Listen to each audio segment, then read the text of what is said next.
Seigneur, permets à ceux à qui la notion de foi a baissé, à ceux qui ne prennent plus goût à la vie chrétienne et à ceux qui sont destinés à la vie éternelle, de comprendre la portée de ce message. Quand Dieu a une promesse sur toi, tu ne peux pas arrêter le message, car sa souveraineté te rattrapera. Donc, tu as un témoignage à quelque part. Alors, pleure en regardant ta situation aujourd'hui comme Jacob, mais vois en vérité ce que Dieu te réserve demain, ton Israël. Ce qui te fait mal ou pleurer aujourd'hui sera la cause de ta louange demain.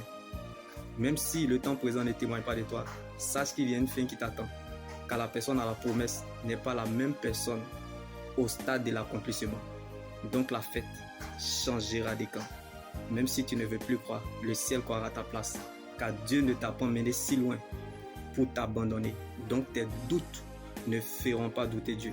Comme Job a tout perdu, mais il n'a jamais perdu Dieu. À cause d'Abraham, Dieu a fait la promesse à Isaac. David a payé le prix pour que Salomon vive en paix et en sécurité. Donc moque-toi de tout, sauf d'une personne qui cherche Dieu. Car il peut être Jacob à 16 heures et avant le lever du jour devenir Israël. Que les gens veuillent ou pas, tu entendras la voix de Dieu. Mon Dieu se révélera à toi. Il changera ton identité et ton nom. Non pas parce que tu as raison, mais parce que tu es sa raison. Dieu fera par toi pour toi sans toi. Il n'arrangera pas, mais il s'arrangera à ton sujet. Car la grandeur ne surprend pas les grands. Donc quand tu vois un Goliath, c'est parce qu'il y a un David qui est là. Dieu ne rend pas grand, mais il rendra ton nom grand. Comme Dieu a nommé Saül, mais il a choisi David. La vie de Dieu qui est en toi est trop importante pour qu'une flèche te tue. Si ton rêve ne fait pas peur ou tes espoirs ne dérangent personne, au point de susciter des réunions secrètes à ton sujet, c'est que tu n'es pas né pour être assis sur des trônes.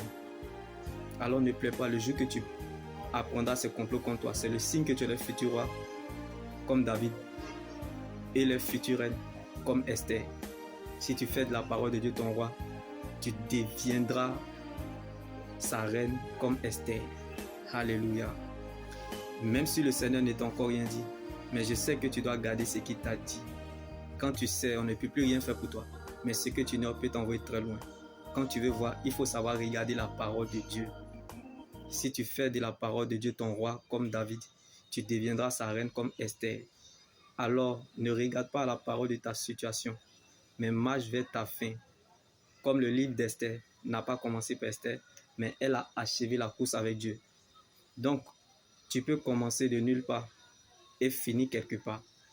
Ce n'est pas parce que ça a mal commencé que ça veut dire forcément que ça va mal se terminer.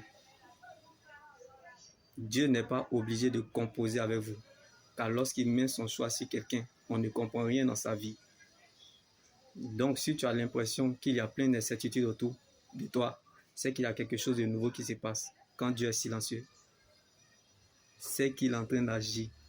Donc, il va réagir en lavant son nom dans ta vie au nom de Jésus-Christ.